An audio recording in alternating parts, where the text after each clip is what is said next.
बिस्मिल्लाहिर्रहमानिर्रहीम। अस्सलाम वालेकुम नाज़रीन, आप यूट्यूब चैनल देख रहे हैं। मैं इमरान खान हूँ। नाज़रीन ने सबसे पहले मैं आपको खैबर पख्तूनख्वा के हवाले से बहुत इंपॉर्टेंट खबरें बता दूं, और ये इंफॉर्मेशन मैंने मुख्तलिफ ज़राए से कंफर्म की है। अली अमीन गंडापुर के बारे में मैंने आपको कई मरतबा बताया था कि जब वो खैबर पख्तूनख्वा के वज़ीर आला बने तो उनके पास खैबर पख्तूनख्वा में इख्तियारात नहीं थे। इख्तियारात बहुत कम थे। चंद चीज़ें वो कर पाते थे, कुछ चीज़ें वो नहीं कर पाते थे। वो अपनी मर्जी से चीफ सेक्रेटरी तब्दील करना हो, ट्रांसफर पोस्टिंग हो, या बहुत सारे मामलात हों, वो अली अमीन गंडापुर नहीं कर पा रहे थे। और उसके बाद जब सुहेल आफरीदी साहब आए तो ये तवक्को की जा रही थी कि शायद ये कंट्रोल हो जाएगी ब्यूरोक्रेसी। लेकिन मैं आपको जिम्मेदारी के साथ एक खबर दे रहा हूं कि ब्यूरोक्रेसी की एक बड़ी तादाद को और पुलिस के सीनियर अफसरान को और बहुत सारे इदारों को वफाक और एस्टेब्लिशमेंट कंट्रोल करने की कोशिश कर रहे हैं। और सिर्फ कोशिश नहीं कर रहे, वो बहुत हद तक कामयाब भी हैं। हत्ता कि एंटी करप्शन को मजबूर किया जा रहा है कि वो खैबर पख्तूनख्वा के वुज़रा के खिलाफ इस वक्त मुकदमात बनाए। यानी एंटी करप्शन के कुछ लोगों के ऊपर यह दबाव डाला जा रहा है, और आने वाले दिनों में एंटी करप्शन में कुछ रद्दोबदल करने के बाद आप देखेंगे कि मुकदमा शायद बनाए भी जाएं। सुहेल आफरीदी साहब के पास भी उस तरह से इख्तियारात नहीं है जिस तरह अली अमीन गंडापुर साहब के पास नहीं थे, और हालात बहुत पतले हैं। क्योंकि देखिए, ताकत का यहां कानून चलता है, एस्टेब्लिशमेंट का सिक्का चलता है। एक छोटा सूबा है, फिर जो एक पॉलिटिकल पार्टी है वो गैर रवायती पॉलिटिकल पार्टी है, कोई खानदानी पॉलिटिकल पार्टी नहीं है, मिडिल क्लास से उठ के एक वजीर आला बना है, और पूरा निजाम उससे लड़ने में लगा हुआ है। ऑफिसर जो है वो बात मानते नहीं है बहुत सारे, यानी कोई ना कोई बहाना या कोई ना कोई चीज होती है। कोशिश ये की जा रही है कि खैबर पख्तूनख्वा के अंदर गवर्नेंस के मॉडल को फेल किया जाए, लेकिन इसके बावजूद बड़ी उनकी एक कामयाबी है कि वो कुछ ना कुछ करते रहते हैं, कोई ना कोई एक्टिविटी करते रहते हैं, और अपने विजन के मुताबिक, अपने मंशूर के मुताबिक वो अब भी बाकी सूबों की निस्बत अच्छी कारकर्दगी दिखाने की कोशिश कर रहे हैं, रोड़े अटकाए जाने के बावजूद। ये उनकी अपनी एक पर्सनल कैपेसिटी है, और बड़ी बात है इस माहौल में काम करना। सुहेल आफरीदी साहब ने ऑपरेशन को रुकवाने की हर मुमकिन कोशिश की। ये जो खैबर पख्तूनख्वा में ऑपरेशन हो रहा है, इसको रोकने की उन्होंने सारी कोशिशें की।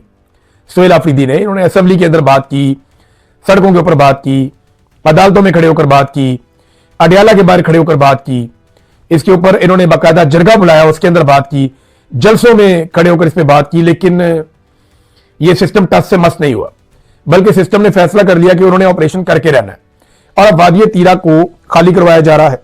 अब जब कुछ और नहीं है, देखिए, एक वजीर आला लड़ाई तो कर नहीं सकता ना, जंग तो नहीं लड़ सकता, वो आवाज ही उठा सकता है। एक पॉलिटिकल आदमी यही काम कर सकता है, अवाम को शऊर दे सकता है, उनके पीछे जा सकता है, हकायक सामने रख सकता है, एहतजाज कर सकता है। तो वो ये कर रहा है, लगातार कर रहा है सुहेल आफरीदी। अब सुहेल आफरीदी ने कुछ स्टेटमेंट दिए हैं वादी तीरा जाने के बाद। अपनी जान को खतरे में डाला, अपने साथियों की जान को खतरे में डाला, और यह खतरा मोल लेकर वो वादी तीरा में मुतासरीन के पास पहुंचे। और जिस तरह उनको मुतासरीन मिल रहे थे सारा दिन और शाम को, वो मनाजिर देखने से ताल्लुक रखते हैं। जिस तरह उनको बच्चे मिल रहे थे, बुजुर्ग मिल रहे थे, एक एक गाड़ी के पास जाकर वो पूछ रहे थे, और जो कतारें लगी हुई थी, लोगों को नहीं छोड़ा जा रहा था, उनकी रजिस्ट्रेशन नहीं की जा रही थी।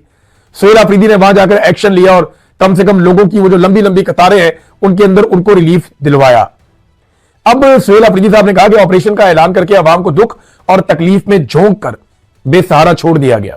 मैं इनका असल चेहरा अपनी कौम के सामने बेनकाब करूंगा। मैं आपसे हमेशा सच बोलूंगा। आपकी तकलीफ मेरी तकलीफ है।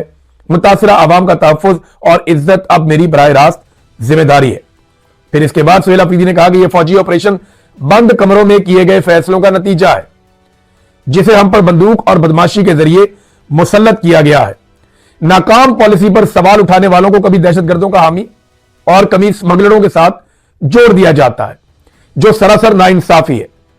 इन पॉलिसियों की मुखालफत की वजह से इन्हें और इनकी कौम को निशाना बनाया जा रहा है, क्योंकि सब जानते हैं कि इनके सीने में अपने अवाम का दर्द है। यह बात जो सुहेल अफरीदी साहब ने अपने लोगों के बारे में वहां पे खड़े होकर यह बात की। फिर सुहेल अफरीदी ने मजीद वहां पे कहा कि तीरा के अवाम के साथ जो कुछ हो रहा है वो नाकाबिल कबूल है। बार बार नाकामी के बावजूद बंद कमरों में किए गए फैसले मुसल्लत किए जा रहे हैं। हालांकि 22 बड़े और 14,000 से ज्यादा छोटे ऑपरेशंस के बाद भी अमन की कोई जमानत मौजूद नहीं है। तो काफी सुहेल अफरीदी ने आवाज उठाने की कोशिश की है। अब खैबर पख्तूनख्वा की असेंबली को, बाकी असेंबलियों को, सेनेटर्स को, हर जगह पे इसके ऊपर बात करनी चाहिए, और बाकायदा एस्टेब्लिशमेंट को जवाबदेह बनाना चाहिए कि बताइए कि पिछले जो ऑपरेशंस हैं उनके नतीजे में आपने क्या हासिल किया, और इस ऑपरेशन के नतीजे में क्या हासिल करेंगे, आदाफ क्या है और आपने हासिल क्या किया, और लोगों की तकालीफ का अजाला कैसे होगा। नाज़रीन, असद उमर साहब ने एक स्टेटमेंट दिया, वैसे गैर जरूरी बयान है, ऐसे बयान से इज्तनाब करना चाहिए, पहले वो कंट्रोवर्सी में है। उन्होंने कहा कि अवाम सुहेल अफरीदी के लिए नहीं, इमरान खान के लिए निकली है। ये कराची की अवाम के बारे में वो कह रहे हैं कि अवाम सुहेल अफरीदी के लिए नहीं बल्कि इमरान खान के लिए निकली है। तो सुहेल अफरीदी ने कब कहा कि अवाम उसके लिए निकली है? बल्कि सुहेल अफरीदी तो खुद इमरान खान के लिए निकला है और अवाम के साथ निकला है। यानी ये अजीबोगरीब मंतक है, अजीबोगरीब चीज है। इस किस्म की कंट्रोवर्सी पैदा करने की जरूरत क्या है इस वक्त? लेकिन आप बेहतर समझ सकते हैं, तहरीक तहफ़्फ़ुज़ आईन पाकिस्तान के लोग नाज़रीन कराची पहुंच गए, महमूद खान अचकज़ई का नोटिफिकेशन हो गया और उन्हें अपोजिशन लीडर बना दिया गया।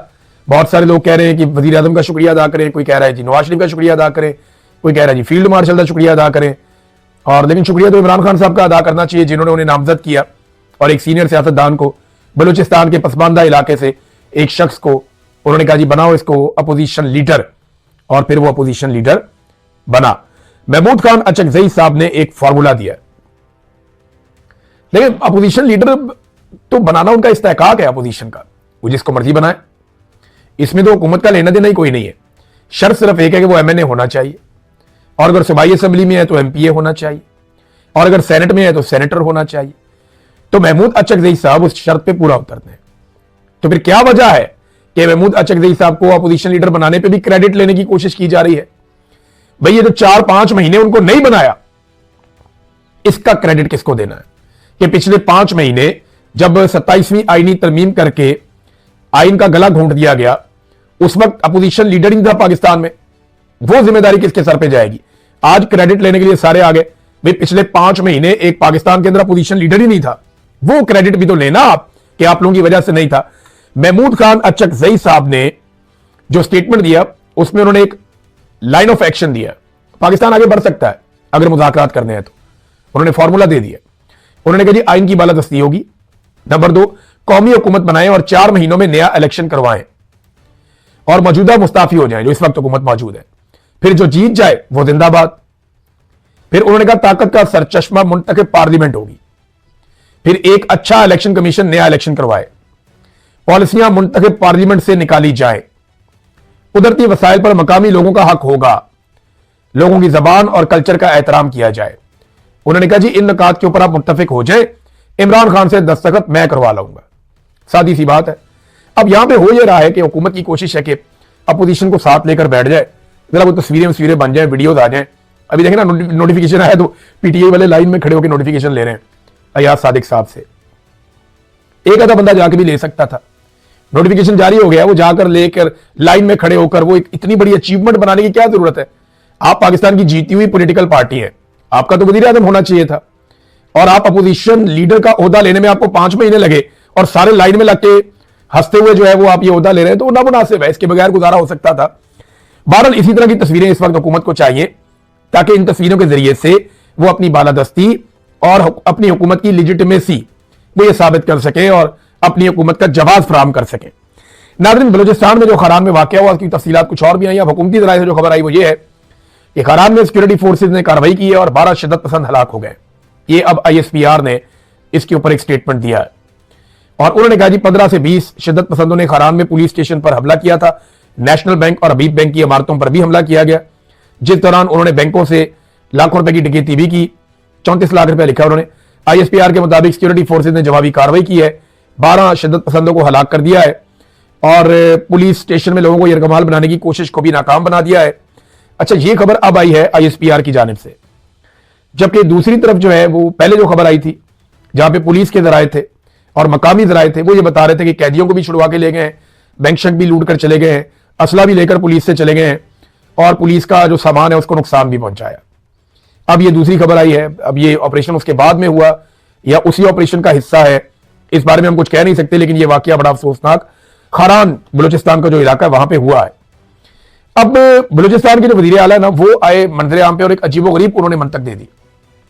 उन्होंने कहा कि बलूचिस्तान के कई इलाकों में इंटरनेट टावर लगे हैं, किसके फंड से और क्यों लगे हैं, ये टूल्स रियासत के खिलाफ इस्तेमाल हुए हैं। वो ये कहते हैं जो इंटरनेट दूर दराज के इलाकों में जा रहा है ना, सड़कों पे, पहाड़ों में, चरागाहों में, ये जो इंटरनेट दूर दूर तक जा रहा है ये इंटरनेट रियासत के खिलाफ इस्तेमाल हुआ है। वैसे दुनिया की शायद वाहिद हुकूमत है जिसको इंटरनेट से प्रॉब्लम है। इंटरनेट जदीद दुनिया का एक टूल है ना, इससे कनेक्टिविटी पैदा होती है, इससे राब्ते जन्म लेते हैं, इससे लोग तरक्की करते हैं। लेकिन हमारे यहां कहते हैं इससे दहशतगर्दी आती है। आप इंटरनेट बंद करके दहशतगर्दी रोकेंगे? आपको बंदूकों की और सामान की स्मगलिंग रोकनी चाहिए। आपको गैर कानूनी गाड़ियों, गैर कानूनी असले की स्मगलिंग रोकनी चाहिए, उससे दहशतगर्दी रुकेगी। आपको बॉर्डर के ऊपर कंट्रोल करना चाहिए। आपको अपनी रिट कायम करनी चाहिए। हर जिले के अंदर आपकी रिट होनी चाहिए। अब इंटरनेट बंद कर देंगे तो इसका मतलब तो यह है कि आपने ये तस्लीम कर लिया कि जिन इलाकों में हुकूमत का राज नहीं है वहां पे हम इंटरनेट भी नहीं जाने देंगे। ये बड़ी अजीब मंतक है। रियासत जो होती है उसकी जिम्मेदारी होती है, जो आदमी अकेला भी ट्रेवल कर रहा है दूर दराज इलाकों तक, तो जदीद दुनिया में रियासत की जिम्मेदारी है कि वो जब चाहे अपना फोन निकाले और राब्ता कर सके। इससे लोग अपने आप को सिक्योर महसूस करते हैं। लेकिन इन्हें लगता है कि इंटरनेट को इनके खिलाफ इस्तेमाल किया जाता है, तो ये रियासत की कमजोरी है जो अपनी रिट साबित नहीं कर पा रही बदकिस्मती से। और बलूचिस्तान में, सिंध में वैसे भी पीपल्स पार्टी की हुकूमत है। अब बिलावल की तारीफें की हैं अफसार आलम ने। अफसार आलम ने कहा कि बिलावल भुट्टो ने इस्लामाबाद में अंग्रेजी में प्रेजेंटेशन दी। भाई अंग्रेजी उसको आती है, वो अंग्रेजी में प्रेजेंटेशन दे दे, कौन सी बड़ी बात है। यहाँ छोटे छोटे बच्चे हैं जहां मैं रहता हूं, ये स्कूलों में पढ़ते हैं, बड़ी अच्छी अंग्रेजी बोलते हैं क्योंकि उनकी जबान है। बिलावल ने सारी उम्र वलायत में गुजारी है तो उसकी अंग्रेजी बहुत अच्छी है। अंग्रेजी और उर्दू की बात ना करें, कॉमन सेंस की बात करें। और क्योंकि अंग्रेजी में अच्छी प्रेजेंटेशन दी है तो जिसमें उन्होंने अपने सूबे में काम और चैलेंजेस बताए हैं, ऑक्सफोर्ड के स्टूडेंट का तर्ज सियासत कमाल था। इमरान खान साहब भी वहीं के पढ़े हुए हैं, बेनजीर भुट्टो भी। ये बताएं आपका लीडर नवाज शरीफ कहां से पढ़ा हुआ है, जरा वो भी पता करवा ले। तो अंग्रेजी, क्योंकि अफसार आलम साहब को लगा कि शायद अंग्रेजी बोलने से आदमी बहुत पढ़ा लिखा और बड़ा दाना और दानिश्वर हो जाता है। हालांकि जापान के अंदर बेहतरीन पढ़े लिखे शानदार लोग हैं, उन्हें अंग्रेजी नहीं आती, वो अपनी जबान में तालीम हासिल करते हैं। दुनिया के और भी बहुत सारे ममालिक हैं, जर्मनी आप चले जाए, शानदार तालीम याफ्ता नौजवान है, क्या जबरदस्त तरक्की कर रहे हैं, साइंटिस्ट हैं, उनको अंग्रेजी नहीं आती। तो ये अंग्रेजी कोई वजह नहीं है कि आप पढ़े लिखे और समझदार हैं तो आपको अंग्रेजी आएगी, इंटरनेशनल लैंग्वेज है। अब बिलावल ने क्योंकि अपना बचपन वहां गुजारा, उसको उर्दू ठीक नहीं आती, उसको इंग्लिश आती है, तो ये अब कोई वजह तो नहीं है। लेकिन आप एजुकेशन के ऊपर आप बात करें, पढ़ा लिखा है, तो जरा बिलावल के सिंध का हिसाब लगा लेते हैं ना। ये हुकूमती इकोनॉमिक सर्वे की बात मैं आपको बता रहा हूं, किसी और की नहीं बता रहा। हुकूमती इकोनॉमिक सर्वे 2025 के मुताबिक सिंध के 69% सरकारी स्कूल बिजली से महरूम है, 43% में टॉयलेट ही नहीं है, 42% स्कूलों में पीने का पानी दस्तयाब नहीं है, जबकि 39% की चार दीवारी ही मुकम्मल नहीं है। सिंध में 17 सालों से बिलावल की हुकूमत है, ये वहां पे हुक्मरान है। क्या बिलावल इसका जवाब दे सकते हैं कि ये सारा कुछ क्यों नहीं है सिंध में? देखिए, अगर जवाब लेना तो फिर बिलावल से इस बात का जवाब मांगे ना। अगर अकेला खुद जाके बाहर जिंदगी गुजारी और ऑक्सफोर्ड में पढ़ के आ गया तो उससे कौम को क्या फायदा है? 17 साल से वहां पे हुकूमत है और स्कूलों की हालत आप देख लें। खैबर पख्तूनख्वा तालीम में आपसे आगे जा रहा है, पंजाब के अंदर स्कूलों को प्राइवेटाइज करते जा रहे हैं। इनकी प्रायोरिटी नहीं एजुकेशन, इनको पता है जो तालीम हासिल कर लेता है उसे शऊर आ जाता है, वो सवाल पूछता है, सवाल से इनको मौत पड़ती है। तो ये नाजरीन एक चीज थी, मैंने कहा मैं आपके सामने रखूं। राना सनाउल्लाह साहब ने एक दावा किया, उनके बकौल पाकिस्तान तहरीक इंसाफ से राब्ते हो रहे हैं। ये मैं चाहता हूं कि जो राना सनाउल्लाह ने एग्जैक्टली कहा वही मैं आपको पढ़ के सुनाऊं, ये इंपॉर्टेंट है चीज। राना साहब ने कहा महमूद अचकजई और सीनियर पीटीआई रहनुमाओं से राब्ता रहता है, लेकिन गालम गलोच और कल्ट ब्रिगेड की वजह से नाम जाहिर नहीं करते। यानी पीटीआई के लोग या अचकजई साहब बताते नहीं है कि उनका राब्ता हो रहा है, वो राब्ते में रहते हैं। राना साहब ने ये दावा किया क्योंकि वो लोग उनके खिलाफ शुरू हो जाते हैं, सोशल मीडिया वाले, और उनकी शामत आ जाती है, लेकिन पीटीआई वालों से राब्ता रहता है। देखिए, पॉलिटिकल लोगों का राब्ता रहना बहुत अच्छी बात है। मैंने कई मरतबा कहा कि बदतरीन सियासतदान या चोर डाकू सारे मिलकर भी अगर मिलिट्री एस्टेब्लिशमेंट को उसके आईनी किरदार में वापस धकेल देते हैं ना, तो यह पाकिस्तान की बहुत बड़ी कामयाबी है। इमरान खान ने नवाज शरीफ को मौका दिया था कि वो जमहूरियत को चुन ले, लेकिन आज से कुछ अर्सा पहले नवाज शरीफ ने जमहूरियत की बजाय आसिम मुनीर साहब को चुन लिया, और अब वो वही कर रहे हैं। अपने बैनर्स और पोस्टर्स के ऊपर भी आसिम मुनीर साहब का फोटो लगाते हैं। तो वो जूतों के तस्मों के साथ लटक गए बेचारे, जूते पॉलिश करने में लग गए हैं। तो वो रास्ता उन्होंने खुद चुना है। इमरान खान ने पूरा मौका दिया था जमहूरियत के लिए, और ये मौका हमेशा रहना चाहिए। सियासतदान बातचीत ही करते हैं, बंदूकें नहीं चलाते होते। हां, अगर बातचीत इस बात पे हो जाए या इस नतीजे पे ये कभी भी अपनी बातचीत के बदले में पहुंच जाए कि पाकिस्तान की मिलिट्री एस्टेब्लिशमेंट को उसके आईनी किरदार में रखना है और पाकिस्तान के सियासतदान और सियासी जमातें फैसला करेंगी कि पाकिस्तान कैसे चलेगा, मुल्क को आहिस्ता आहिस्ता सिविलियन सुपरमेसी की तरफ ले जाएं, तो ये तो बड़ी कामयाबी हो जाएगी। ये होना चाहिए। राब्ते बुरी बात नहीं है, लेकिन बंदरबांट जो है वो ठीक नहीं है, लोगों को उससे तकलीफ होती है। नाज़रीन, पाकिस्तान तहरीक इंसाफ ने एक बड़ा शानदार किस्म का कंपैरिजन दिया है। ये कंपैरिजन मैं आपके सामने रखता हूं और ये एक वीडियो उन्होंने जारी की है, बड़ी इंटरेस्टिंग वीडियो है। इसमें पहले पेज के ऊपर इन्होंने इमरान खान साहब और आसिम मुनीर साहब का फोटो दिखाया, 2022 और 2025 लिखा, फ्रॉम बूम टू बस्ट, यानी कहां ऊंचाई से नीचे गिरावट की तरफ ले गए पाकिस्तान को। आसिम मुनीर साहब ने वैसे जुलाई 2023 में कहा था कि एक आधे साल में पाकिस्तान को, मुस्तकबिल को, वो पता नहीं मईशत को कहां ले जाएंगे, लेकिन एक साल के बाद पाकिस्तान डिफॉल्ट के दहाने पे खड़ा था और आज पाकिस्तान की मईशत तबाही और बर्बादी की एक दास्तान है। 2.5 साल गुजर गए उनके वादे को, कुछ नहीं हो सका। अब ये जरा आदादो शुमार देखिए। जीडीपी इमरान खान साहब के दौर में 6.2% तक गया, आज 2025 में 3.3% तक, यानी लगभग 47% इसमें कमी आई है। इसके बाद जनाब जो नेक्स्ट है वो है इन्वेस्टमेंट, सरमायाकारी। इमरान खान साहब के दौरे हुकूमत में 15.1% तक थी और आज -13.8% तक है, यानी 191.4% इसमें कमी आ गई है। इसके बाद जो अगला शोबा है वो कर्जे हैं।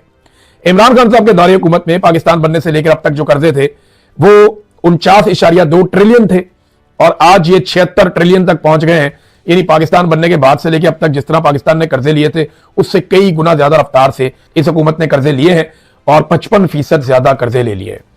अच्छा जी, अब इसमें आ गया बेरोजगारी।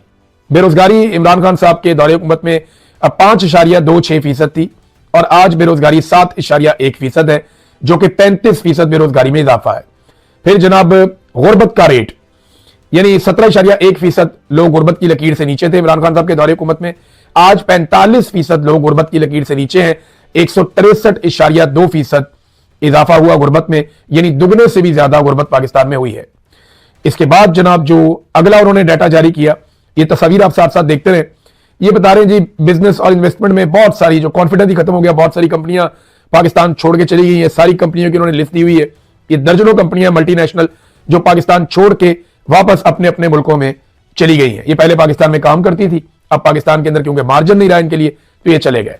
महंगाई इमरान खान साहब के दौरे हुकूमत में ज्यादा से ज्यादा 12% तक गई, 2024-25 में ये 30% तक भी पहुंच गई, इससे ऊपर भी गई थी। 150% तक का इन्होंने महंगाई में इजाफा किया है।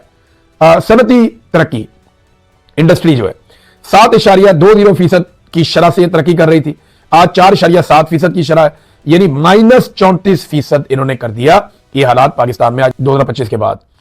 अब जनाब जी लार्ज स्केल मैन्युफैक्चरिंग, ये जो बहुत बड़ी बड़ी सनतें होती हैं, 11.7% था इमरान खान साहब के दौर में और -0.74% है ये, यानी 106.3% तक इसके अंदर कमी आ गई है। बेड़े गर्क कर दिया उन्होंने पाकिस्तान की मईशत का।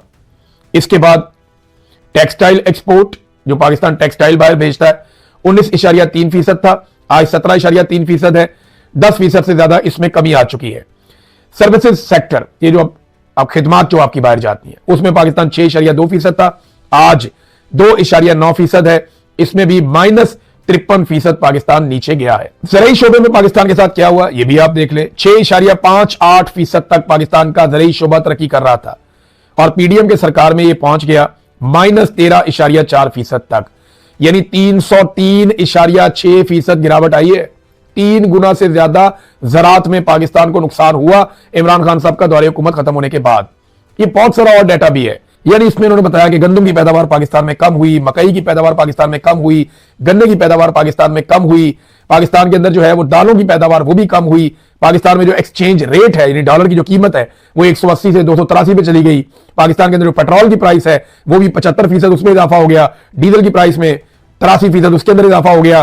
पाकिस्तान में जो दहशतगर्दी बढ़ी है, 971 बंदे मरे थे 2022 में, 4000 बंदे जो है वो मर गए 2025 के अंदर, ये दहशतगर्दी में मारे गए, शहीद हो गए और 312% इन्होंने दहशतगर्दी के अंदर इजाफा कर दिया है।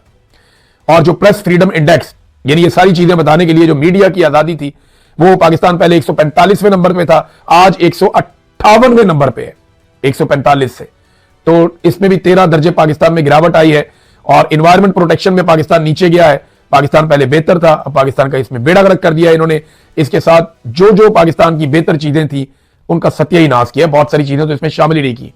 मैंने डाटा चेक किया, काफी चीजें जो है वो ठीक है। एक चीज नाजरीन मैं जाते जाते आपको बता दूं, और वो है डोनाल्ड ट्रंप ने बाकायदा नाम अनाउंस कर दिए हैं गजा के उस बोर्ड के जो वहां पे अमन कायम करेगा और वहां तामीर तरक्की करेगा। अगर बंदों के नाम आप देख लें, डोनाल्ड ट्रंप खुद इसके चेयरमैन है, मार्को रूबियो वजीर खारजा वो भी इसके मेंबर है, टॉनी ब्लेयर साबिक वजीर आजम बरतानिया वो भी इसके मेंबर है, जेरेड कुशनर ये दामाद हैं डोनाल्ड ट्रंप के, ये भी मेंबर है, स्टीव विटकोफ ये जनाब खसूसी नुमाइंदा है डोनाल्ड ट्रंप के, अजय बंगा ये वर्ल्ड बैंक के सदर हैं, मार्क रोवन ये 63 साल बिजनेसमैन है अमेरिका के, और रॉबर्ट गैब्रियल ये भी अमेरिकी सियासतदान है, तकारीर भी लिखते हैं डोनाल्ड ट्रंप की। तो ये सारे लोग हैं जो उसके अंदर शामिल हैं। और साथ ही साथ इन्होंने एक बैन अल-अक़वामी इस्तेहकाम फोर्स जो है, स्टेबलाइजेशन फोर्स, जिसमें पाकिस्तान और इंडोनेशिया की फौजों को भी जाना था, उसका सरबराह बना दिया एक अमेरिकी जनरल जैस्पर जेफर्स को, यानी ये भी अब अमेरिका की कमांड के अंदर चला गया। इसके ऊपर तफसीलन बाद में बात करेंगे। वैसे इसमें एक भी अरब ममालिक का बंदा नहीं है, ना किसी और मुस्लिम मुल्क का बंदा है। ये तो वो बोर्ड बना है जो इसराइल को सबसे ज्यादा पसंद आ सकता है। अब तक के लिए इतना ही। अपना ख्याल रखिएगा, अपने इस चैनल का भी। अल्लाह हाफ़िज़।